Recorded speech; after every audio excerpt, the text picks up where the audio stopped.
क्योंकि मदीना के लोग यहूदियों से बहुत सालों से ये सुनते आ रहे थे कि इनका एक नबी आने वाला है। इसी वजह से मदीना के लोगों को जैसे ही ये पता चला कि मक्का में एक नबी आया है तो उन्होंने फौरन इस्लाम कबूल कर लिया। नबी पाक सल्लल्लाहु अलैहि वसल्लम ने हिजरत करके मदीना जाने का फैसला किया और आहिस्ता आहिस्ता मक्का के सारे मुसलमान मदीना शिफ्ट हो गए। फिर एक दिन अबू सुफियान कुछ लोगों के साथ नबी अलैहिस्सलाम के घर आया आपको शहीद करने के लिए, लेकिन उन्होंने देखा कि बिस्तर पर इमाम अली अलैहिस्सलाम सोए हुए हैं, क्योंकि नबी पाक सल्लल्लाहु अलैहि वसल्लम ने इमाम अली अलैहिस्सलाम को मक्का के लोगों की अमानतें वापस करने के लिए छोड़ा था और नबी अलैहिस्सलाम हजरत अबू बकर रज़ियल्लाहु तआला अन्हा के साथ मदीना रवाना हो चुके थे। लेकिन नबी अलैहिस्सलाम ने मदीना जाने से पहले 3 दिन गारे सोर में क़याम किया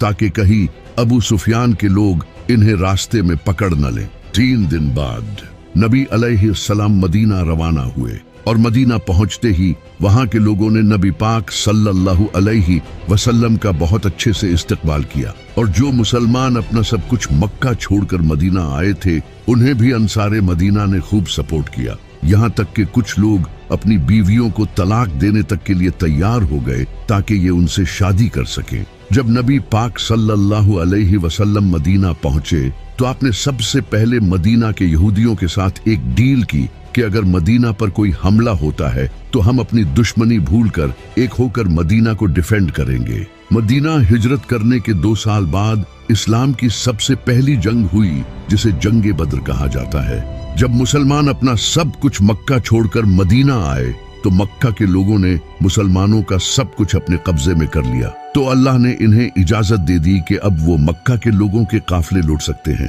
तो मुसलमान बगैर कोई खास हथियार लिए बस कुछ तलवारों के साथ अबू सुफियान के काफिले को लूटने निकल पड़े, क्योंकि मक्का के काफिले मदीना से होकर गुजरते थे। लेकिन रास्ते में ही अल्लाह ने नबी पाक सल्लल्लाहु अलैहि वसल्लम को 2 ऑप्शंस दिए कि या तो वो अबू सुफियान का काफिला लूट ले या फिर जंग होगी। उस वक्त मुसलमानों को सबसे बेहतर ऑप्शन यही लग रहा था कि अबू सुफियान का काफिला लूटा जाए, क्योंकि इससे मुसलमानों के पास माल आता, और दूसरी तरफ जंग का ऑप्शन मुसलमानों के लिए मौत को गले लगाने जैसा था, क्योंकि इनके पास सिर्फ 8 तलवारें और 2 घोड़े थे। लेकिन फिर भी मुसलमानों ने कहा कि या रसूलुल्लाह आप जैसा कहेंगे वैसा ही होगा, क्योंकि अल्लाह मक्का के काफिरों को इन 300 तेरा मुसलमानों के हाथों कत्ल करके मुजज़ा जाहिर करना चाहता था। तो नबी पाक सल्लल्लाहु